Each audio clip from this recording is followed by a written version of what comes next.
जय हिंद बच्चों। पिछली वीडियो में हमने साइंस के ऊपर वीडियो बनाई थी, तो साइंस के पार्टीशन वगैरह हमने समझाए थे आपको। आज जो है आपका मैथ का टॉपिक है, तो उसके ऊपर हम आज वीडियो बनाएंगे, ठीक है। तो देखिए, जो गणित है हमारा, गणित और इंग्लिश में इसको हम क्या बोलते हैं, मैथमेटिक्स, और शॉर्ट में इसी को हम मैथ ही बोल देते हैं, ठीक है। तो जो मैथ है हमारा वो 3 पार्ट में डिवाइड होता है: अंक गणित, बीज गणित और रेखा गणित।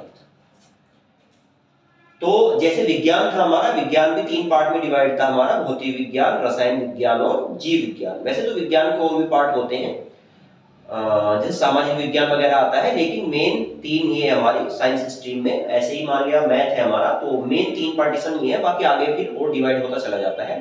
लेकिन 9th से, क्योंकि हमारा मेन जो बेस है वो क्लास 9 से क्लास 12 तक है, तो वहां तक मेन बेस को क्लियर करने के लिए आपको ये तीनों पहले क्लियर होने चाहिए। हालांकि 6th क्लास में आपने इनके बारे में पढ़ लिया था।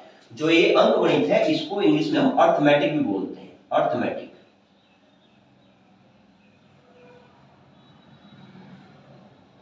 Arithmetics.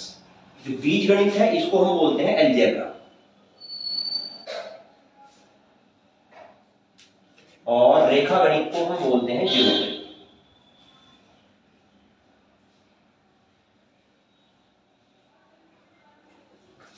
Arithmetic, algebra and geometry, ठीक है। अब देखिए, अंक गणित, बीज गणित और रेखा गणित 3 पार्ट में डिवाइड क्यों किया गया है और इसमें क्या क्या हमें समझने की जरूरत है, ताकि आगे मैथ में हमें कुछ भी दिक्कत ना आए। ये मैथ का बेसिक है आपका, इस वीडियो को आप आराम से देख लेना, और अगर ये बेसिक क्लियर हो जाता है तो मैथ में कभी भी 9th से 12th क्लास तक आपको कोई भी दिक्कत नहीं आएगी, क्योंकि ये पूरा बेस फाउंडेशन है आपका, ठीक है ना। तो देखिए, अंक गणित होता है जिसमें अंकों का ज्ञान कराया जाता है।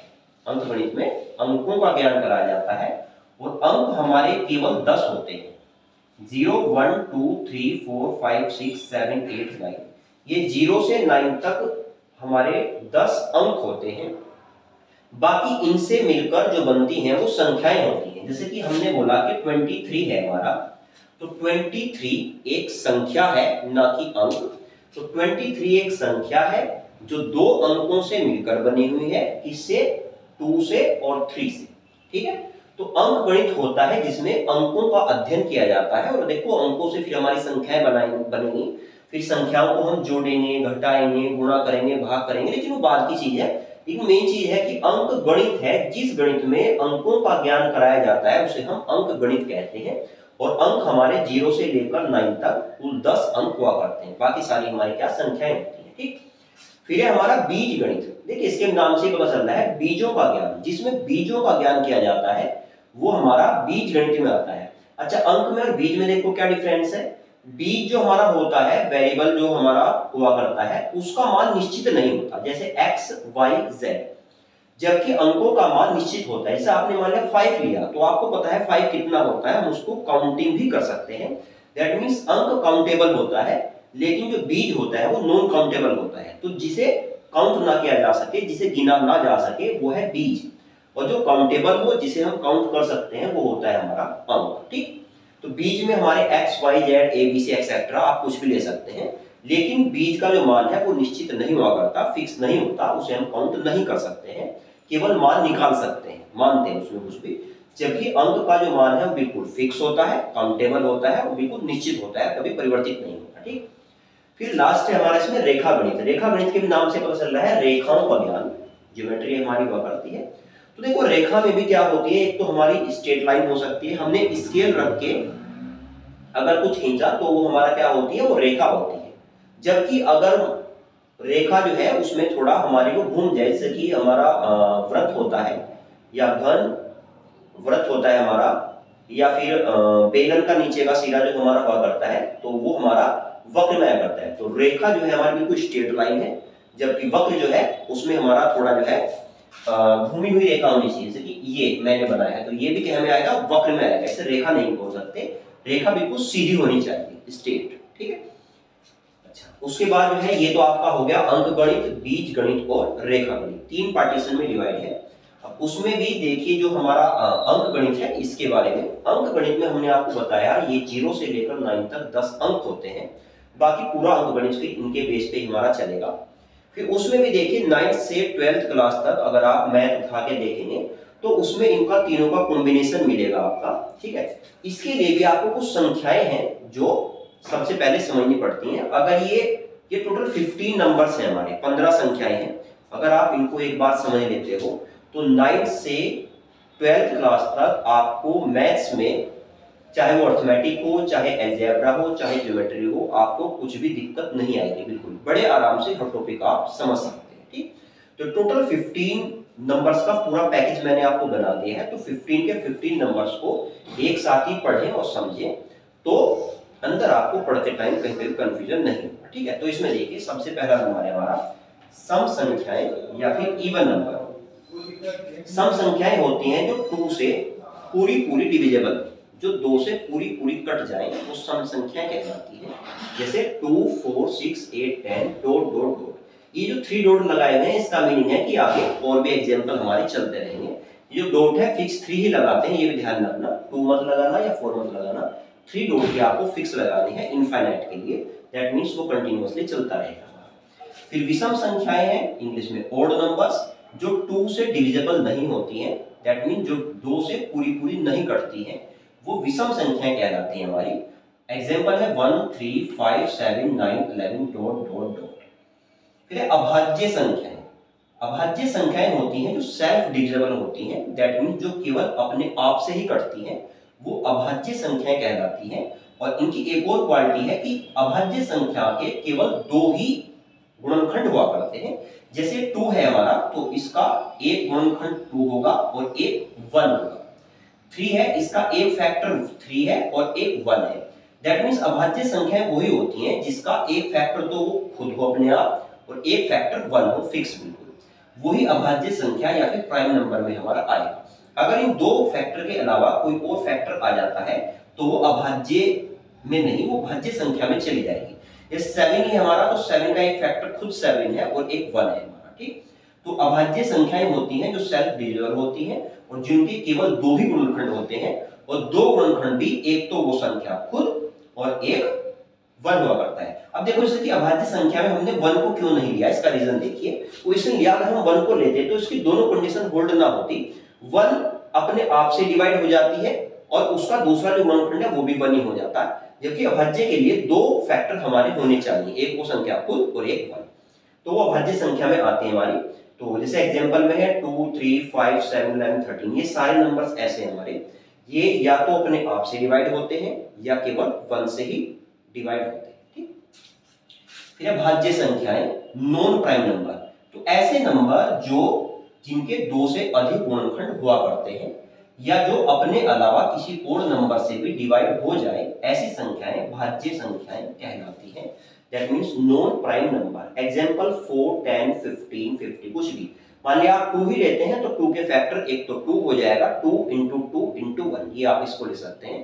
तो 3 प्राइम फैक्टर इसके हमारे हो जाएंगे, तो इसलिए जो है ये हमारी भाज्य संख्या में आ जाएगी, ठीक। प्राकृत संख्याएं या नेचुरल नंबर। प्राकृत संख्याएं नेचुरल नंबर होते हैं जिनकी स्टार्टिंग 1 से होती है, स्टार्टिंग 1 से, और फिर ये कंटिन्यू चलेंगे सीरियल वाइज, 1, 2, 3, 4, 5, 6, 7, 8, 9, 10 डॉट डॉट। फिर पूर्ण संख्याएं वो नंबर्स हमारे होते हैं जिनकी स्टार्टिंग 0 से होती है, तो 0, 1, 2, 3, 4, 5, 6 और फिर कंटिन्यूअसली चलते रहेंगे। देखिए नेचुरल नंबर और वूल नंबर में केवल क्या डिफरेंस है, नेचुरल नंबर की स्टार्टिंग 1 से और वूल नंबर की स्टार्टिंग है हमारी 0 से। तो यहां से देखो आप कह सकते हैं every natural number is a wool number but every wool number is not a natural number, क्योंकि 0 एक ऐसा वूल नंबर है जो नेचुरल नंबर में हमारा नहीं आता है। यानी कि सभी प्राकृत संख्याएं पूर्ण संख्याएं तो होती हैं, लेकिन सभी पूर्ण संख्याएं प्राकृत संख्याएं नहीं होती। क्यों? क्योंकि 0 एक ऐसी पूर्ण संख्या है जो प्राकृत संख्या नहीं। ये एग्जाम में काफी क्वेश्चन आता है कि प्राकृत संख्या पूर्ण संख्या में क्या अंतर होता है, ठीक है। फिर ऋणात्मक संख्या है हमारे नेगेटिव नंबर्स। तो देखिए जिनके आगे माइनस का चिन्ह लगा हुआ हो वो सभी ऋणात्मक नंबर कहलाते हैं हमारे नेगेटिव नंबर्स। तो ये डॉट डॉट डॉट, क्योंकि इधर कंटिन्यूअसली जाते हैं, उल्टा होता है नेगेटिव पीछे हो जाएगा, तो -1, -2, -3, -4, -5 और -6, 7 डॉट डॉट डॉट कंटिन्यूअसली चलता रहेगा।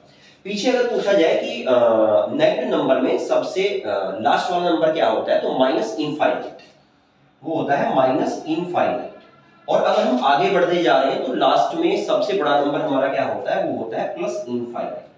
इसको हिंदी में अनंत बोलते हैं, इंग्लिश में इसको इनफाइनाइट बोलते हैं, ठीक है, या फिर अपरिमित भी इसको बोला जाता है, ठीक। उसके बाद है हमारी ऋणात्मक संख्याएं, पूर्णांक संख्याएं, इंटीजर्स। देखिए पूर्णांक संख्याएं या इंटीजर्स होते हैं हमारे जिसमें नेगेटिव नंबर भी आए, जीरो भी आए और पॉजिटिव नंबर भी आए हमारा। और पूर्णांक, देखिए पूर्ण अंक यानी कि अंक हमारा पूर्ण होना चाहिए, चाहे वो प्लस में हो, चाहे वो माइनस में हो या फिर जीरो हो। और पूर्णांक को ही संख्या रेखा पर भी दिखाया जाता है, जो हमारी नंबर लाइन होती है उस पे हम पूर्णांक को शो करके रखते हैं। तो जो पूर्ण अंक होता है वही हमारा पूर्णांक कहलाता है। इसमें पूर्ण नेगेटिव नंबर भी आते हैं, जीरो भी आता है और पूर्ण पॉजिटिव नंबर भी इसमें आया करते हैं। फिर परिमेय संख्याएं, रैशनल नंबर्स। तो जो संख्याएं हमारी p अपॉन q की फॉर्म में होती हैं और q not equal zero, q की वैल्यू देखो कभी भी जीरो नहीं होनी चाहिए। इसका रीजन ये है कि किसी भी नंबर के अपॉन में अगर हम जीरो रखते हैं तो इसकी वैल्यू इनफाइनाइट हो जाती है। अच्छा, जीरो के अपॉन में आप कुछ भी नंबर रख दो तो उसकी वैल्यू हमेशा जीरो हो जाती है, याद रखना इसको भी। किसी भी नंबर के अपॉन में जीरो रख दीजिए वो हमेशा इनफाइनाइट हो जाता है, और जीरो के अपॉन में कोई भी नंबर रख दीजिए वो हमेशा जीरो हो जाता है। तो क्यू की वैल्यू हम जीरो इसलिए पुट नहीं करेंगे क्योंकि अगर हमने जीरो पुट कर दी तो वो इनफाइनाइट हो जाएगा, और इनफाइनाइट जो है वो परिमेय संख्या में नहीं आता है, ठीक है। तो इसलिए परिमेय संख्या रैशनल नंबर हमारी p अपॉन q की फॉर्म में हुआ करती है, ठीक। एग्जांपल है 1/2, 5/7, 10/3। फिर अपरिमेय संख्याएं या फिर इरेशनल नंबर। अपरिमेय संख्याएं जो p अपॉन q की फॉर्म में हम नहीं लिख सकते हैं, जैसे √2, √3, √5, √7, √11 डॉट डॉट डॉट। या आप ऐसे भी कह सकते हैं कि जो नंबर रूट से बाहर ना निकल पाए वो अपरिमेय संख्या में आता है, हमारा इनके इरेशनल नंबर में आता है। फिर वास्तविक संख्याएं या फिर रियल नंबर। वास्तविक संख्याएं हमारी होती हैं परिमेय संख्याओं और अपरिमेय संख्याओं के योगफल को वास्तविक संख्याएं कहते हैं, यानी कि सारी परिमेय संख्याएं। दैट मींस यहाँ पे देखिए ये यहाँ से 1 से लेकर 10 तक हमने जितनी भी संख्याएं पढ़ी हैं ये 10 की 10 संख्याएं वास्तविक संख्याएं में आ जाएंगी। यानी कि कोई संख्या चाहे प्लस में हो या माइनस में हो या अपॉन में हो या रूट में हो, वो सब हमारा वास्तविक संख्या में आया करता है। तो बात है जब ये वास्तविक संख्या है तो फिर काल्पनिक संख्या भी होगी। वास्तविक जो रियल को जो लाई करता हो और काल्पनिक को जिसको हम सोचते हैं इमेजनरी। तो काल्पनिक संख्या होता है हमारा इमेजनरी नंबर। इमेज नंबर होता है जब भी रूट के अंदर किसी नंबर के आगे माइनस लग जाए तो वो काल्पनिक संख्या या इमेजनरी नंबर में आता है। इसमें या तो रूट के अंदर नंबर के आगे माइनस लगा होना चाहिए, या फिर हम जैसे इस रूट को हटाएंगे तो रूट -1 की वैल्यू आई हुआ करती है, तो 2i, 5i, 7i आप ऐसे भी लिख सकते हैं। तो जिसके साथ i ना लगा हुआ हो वो सारी वास्तविक संख्याएं, और जिसके साथ i लगा हुआ हो वो सारी काल्पनिक संख्याएं होती हैं। या तो i लगा हुआ होना चाहिए या रूट के अंदर संख्या के आगे माइनस लगा हुआ होना चाहिए। रूट में -5 है आपका तो काल्पनिक संख्या इमेजनरी नंबर, और अगर रूट में हमारा प्लस के 5 है तो वो हमारी अपरिमेय संख्या, यानी वो हमारी जो है वास्तविक संख्या में आ जाएगी फिर, क्योंकि वो अपरिमेय संख्या का पार्ट है, ठीक। उसके बाद है हमारी चर संख्याएं, वेरिएबल नंबर। ये ऊपर मैंने बताया था चर संख्या वेरिएबल नंबर होते हैं जिनका मान निश्चित नहीं होता। जैसे कि मान लिया हमने बोला कि आपके पिताजी ने आपको x रुपए दिए, तो आपको नहीं पता चलेगा कितने रुपए दिए, तो वो हमारी चर संख्या होती है जिनका मान निश्चित नहीं होता x, y, z। उसके बाद हमारी अचर संख्या है, नॉन वेरिएबल नंबर या कांस्टेंट नंबर, जिनका मान निश्चित होता है, फिक्स होता है बिल्कुल, वो हमारी अचर संख्याएं कहलाती हैं, जैसे 1, 10, 50, 25, 30, 45 एक्सेट्रा। और लास्ट है सम्मिश्र संख्या, कॉम्प्लेक्स नंबर। तो सम्मिश्र संख्या होती है वास्तविक संख्या और काल्पनिक संख्या के योगफल से बनी संख्या को सम्मिश्र संख्या कहते हैं। जैसे x + iy, इसमें x है हमारा रियल नंबर, iy हमारा इमेजिनरी नंबर, यानी कि वास्तविक भाग और काल्पनिक भाग से मिलकर जो संख्या बनेगी वो हमारी सम्मिश्र संख्या यानी कि कॉम्प्लेक्स नंबर है। ये देखो 5 में i नहीं है, इसलिए ये हमारा रियल नंबर है, जबकि 2 के साथ i लगा हुआ है इसलिए इमेजिनरी नंबर है। और real number plus imaginary number, इनके दोनों के कॉम्बिनेशन से ही बनता है हमारा कॉम्प्लेक्स नंबर। यानी कि वास्तविक संख्या और काल्पनिक संख्या के योगफल से जो संख्या बनती है वो हमारी सम्मिश्र संख्या कहलाती है, दैट मींस कॉम्प्लेक्स नंबर। तो बच्चों ये 15 नंबर्स आपके हैं, इन 15 नंबर्स को आप जो है अच्छे से लर्न कर लें और इन्हें समझ लें। तो 9th से 12th क्लास तक आपको मैथ्स के बेसिक में कोई भी प्रॉब्लम नहीं आएगी। ठीक है, बाकी जो है हम अगली वीडियो में करेंगे। ठीक है बच्चों।